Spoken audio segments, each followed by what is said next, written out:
I haven't seen anything built around like how do you put Pulisic, because when Pulisic's driving and he's got good combination play and we have that combination play with our attack, we're very dangerous. But for the most part, I haven't seen a lot of that throughout World Cup qualifying. So how are you using those windows leading up to the World Cup to try to kind of build some cohesion in the team? Well, I think that you're going to have to be consistent with the players you bring now.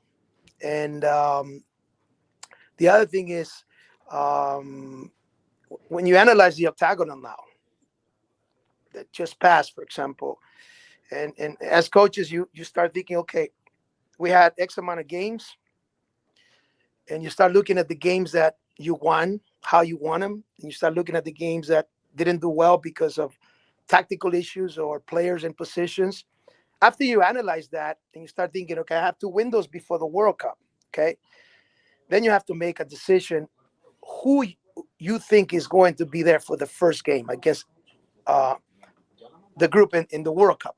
Mm-hmm. And second, if you're going to think about that, then the FIFA days that are coming, you're going to have to make sure that those players, when you bring them in, you start working now of how you're going to be able to have that chemistry before the World Cup, okay? Because there's not much time. Don't worry too much how fit they're going to come, to be honest with you, because they come from clubs who are way ahead in the level.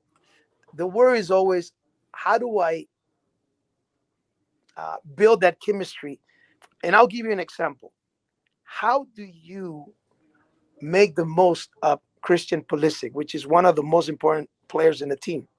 How do you, I mean, you give him the responsibility of being the captain, great, but how do you maximize his potential from midfield to the final third? Mm-hmm. Okay.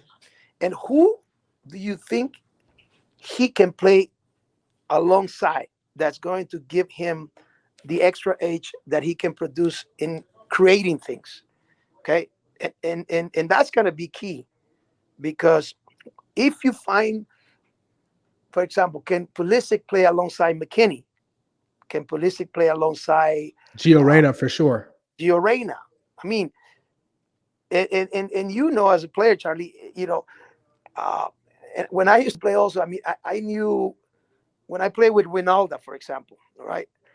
I knew where Wijnaldum was going to be, right? I knew where the spaces is going to be. So I had to find the ball to get it to him in spaces that are an advantage when you receive for a 9. And I think sometimes when you're not creating too many chances, again, it's not because of the 9, it's what is behind mm-hmm. the 9 that is not functioning well. And that's going to be the hardest work for Berhalter to find out.